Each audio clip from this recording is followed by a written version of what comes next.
It's a Monday night in October, and we've come to a community center in Mission Viejo, California, to ostensibly learn about Islam. How many here have zero knowledge at all of Islam? It's one of those things that when you start learning about it, you go, oh my gosh, we've got to do something about this. This is a serious threat. Welcome to Act for America, a nationwide organization with more than 600 local chapters dedicated to educating the general public and elected officials about the dangers of Islam. Its national leaders refused to give us an interview, so we sent producers with undercover cameras to see what was being taught. Wolf in sheep's clothing is really what they are. In reality, political agenda is to overthrow our system. We're not racist.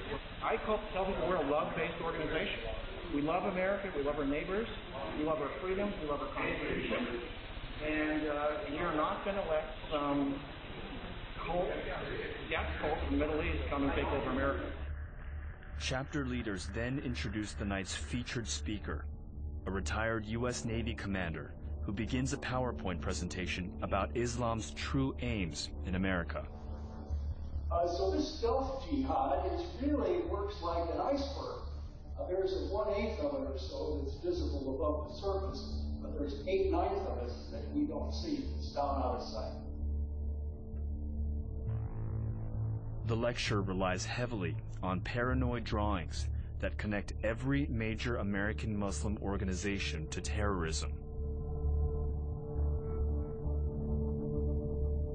But the ultimate scare tactic comes later with this slide.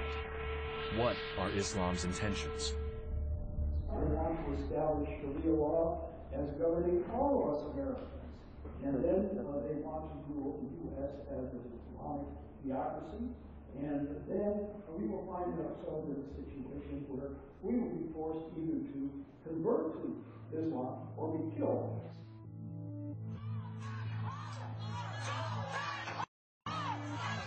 Act for America was one of the groups that mobilized opposition to the Islamic fundraiser in Yorba Linda that night.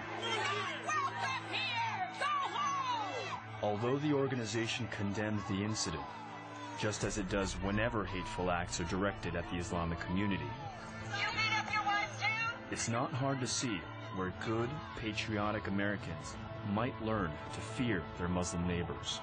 The infiltrations of American mosques are probably 80 to 90% of them. Every mosque in America is suspicious. And I quite familiar mosque in my community. This wasn't some rogue lecture either.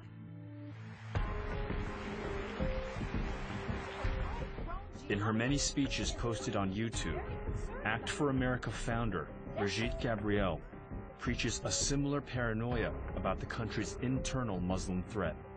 Terrorist cells are now set up and operating in all major cities in the United States. If you live in the city of Denver today, you have shaken hands with a terrorist, you have exchanged money with a terrorist, you maybe have sat next to a terrorist in a movie theater. Between 180 million to 300 million Muhammad Atas who are willing to strap bombs on their bodies, walk into this building and blow us all up to smithereens. In her crusade to defend America against Islam, Brigitte is spearheading a state-by-state movement to try and ban Sharia, or Islamic law. The movement has already been successful in a handful of states, and many others are considering similar restrictions. This is not about a legitimate fear of a foreign law taking hold in America. The fear of Sharia is shorthand for fear of Muslims. That's all this is about.